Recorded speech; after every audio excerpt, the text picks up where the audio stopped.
Waaraan dink jy as jy die woorde lewe in oorvloed hoor? Wat is die lewe vir jou? Wanneer voel jy, maar nou lewe ek regtig, nou is my lewe vol. Vir party mense sal dit dalk 'n lewe wees waar jy baie dinge doen, 'n lewe wat vol gepak is met allerlei goed. Vir ander sal dit miskien 'n lewe wees waar jy lekker rustig kan wees, wat jy iewers in die natuur kan sit en is vrede om jou en vrede in jou. Vir party is dit miskien 'n lewe waarin hulle baie kry, vir ander miskien 'n lewe waarin hulle baie gee. Wat is jou prentjie van lewe in oorvloed? In Johannes 10 vers 10 lees ons dis Jesus se belofte. Hy sê, ek het gekom dat hulle lewe kan hê en dit in oorvloed. As ek dink oor Jesus se beeld van homself as die herder en ons as die skape, en Jesus se belofte van lewe in oorvloed, dan sal vir my 4 woorde wat na vore kom. Die eerste is veiligheid. 'n Herder sorg dat sy skape veilig is. Die tweede is voedsel. Die herder sorg dat sy skaap by voedsel uitkom. Die derde is vryheid. Jesus as die hek is die een deur wie die skape in en uit beweeg. In hom het ons vryheid, die ware vryheid. En die vierde is vreugde. 'n Woord wat mens miskien meer moet koppel aan Johannes 15 se beeld, die volgende beeld van Jesus as die ware wingerdstok en ons as die druiwe. Dat ons ook ware lewe bestaan ook daarin, lewe in oorvloed, bestaan ook in vreugde. En ek dink dis 'n doodgewoon menslike werklikheid.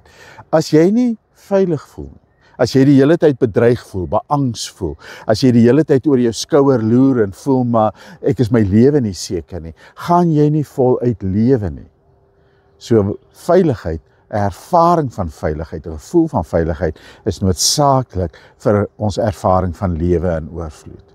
Die tweede is voedsel, en ek dink dit is baie eenvoudig dat ons tog moet weet, dat as jy nie kan eet nie, dan kan jy nie werk nie, kan jy nie lewe nie.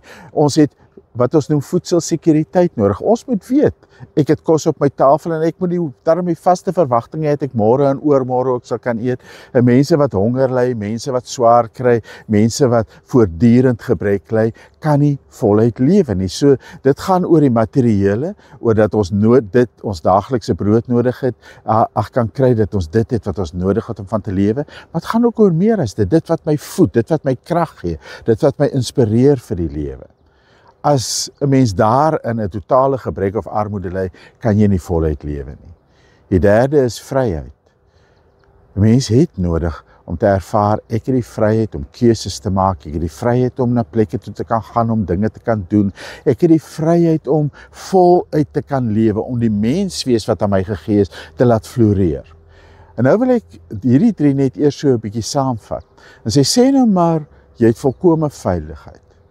Maar jy het nie voeding nie, en jy het ook nie vryheid nie. Ek sluit jou in 'n hok op. Ek sê vir jou, jy is veilig in daai hok. Niemand gaan jou seermaak nie, niemand gaan jou bykom nie, jy is veilig, maar jy ly honger in daardie hok.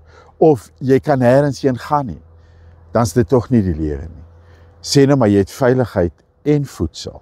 Ek sit jou in daardie hok, ek gee vir jou meer as genoeg om te eet, ek laat selfs vir jou spyskaart bepaal, jy kan sê wat jy wil eet, en jy kry dit sommer, jy hoef nie eers die kos self te maak nie, jy hoef nie eers die skorrelgoed te was nie, jy kry dit word vir jou aangedra en weggeneem, maar jy's nie vry nie. Dan sal ons tog ook dadelik aanvoel, maar dis ook nie die lewe nie.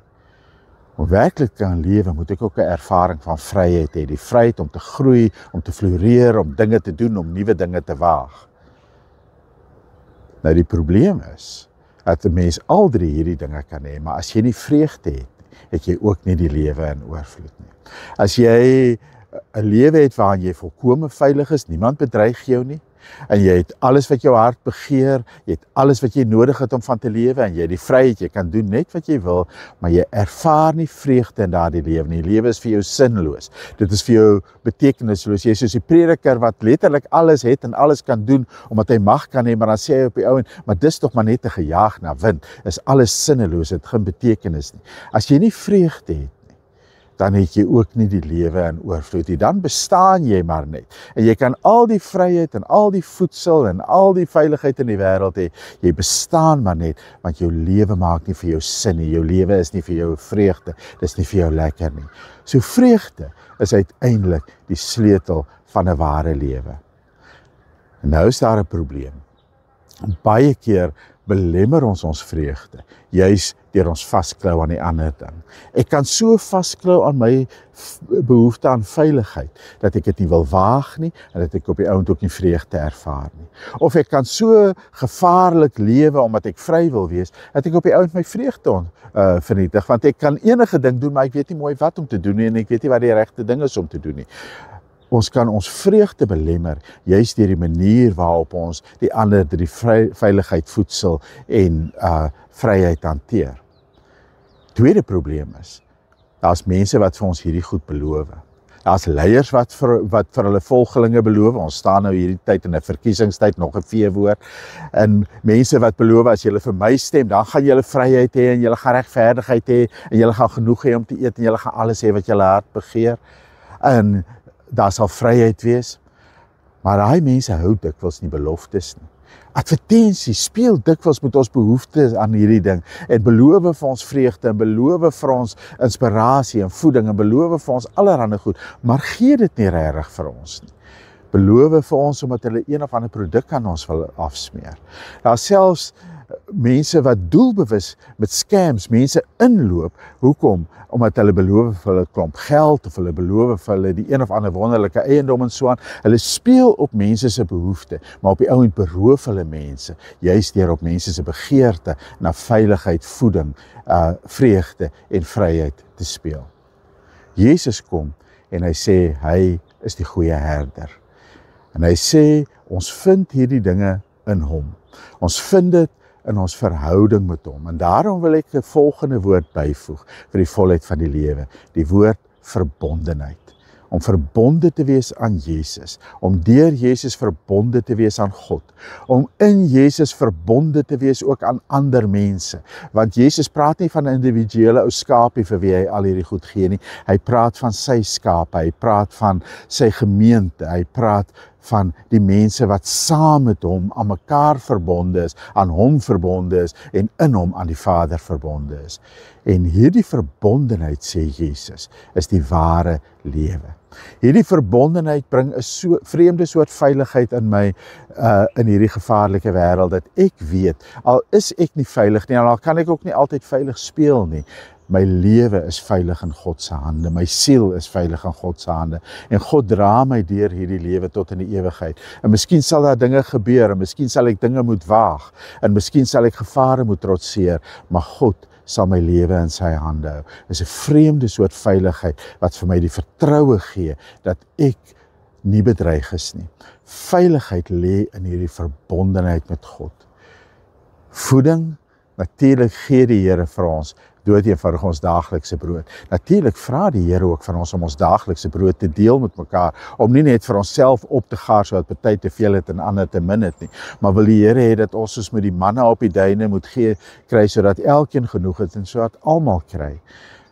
Maar dit is juis in ons verbondenheid met die Here, dat daardie voeding ook vir ons 'n wonderlike geskenk is. Dat daai gewone bord kos op my tafel 'n gawe van God is, maar dat ek ook op ander maniere gevoed word, sodat ek voluit kan lewe, gevoed word met sy liefde, gevoed word met sy genade, gevoed word met die inspirasie van die Heilige Gees, sodat ek uit die krag van God voluit kan lewe.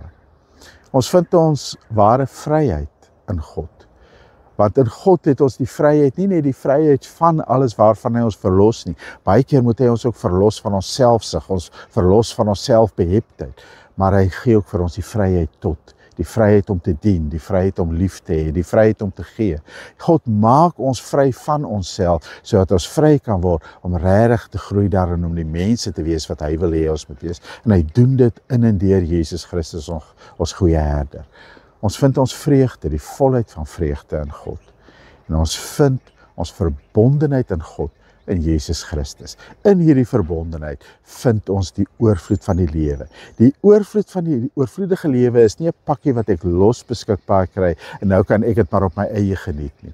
Dis dit wat ek ontdek in my verbondenheid met God, deur Jesus, my verbondenheid met ander mense in Jesus. En dit sê vir my 'n laaste belangrike ding. Daar's een ding wat altyd oor ons ervarings van veiligheid en vrede en vryheid en vreugde, wat oor daardie ervarings skade weer gee, dis die werklikheid van die dood. Maar Jesus praat hier met ons as die herder wat sy lewe neerlê vir die skape, sodat ons kan lewe. Sodat ons in hierdie lewe uit die bron van sy lewe, uit die bron van sy liefde en genade voluit kan lewe. Maar sodat ons ook kan weet, hierdie lewe wat ons nou in ons het deur Jesus, die ewige lewe, die ware lewe, wat ons nou reeds leef, is 'n lewe wat nie deur die dood bedreig word nie. Dis 'n lewe wat die dood sal deurstaan. Dis 'n lewe vir ewig.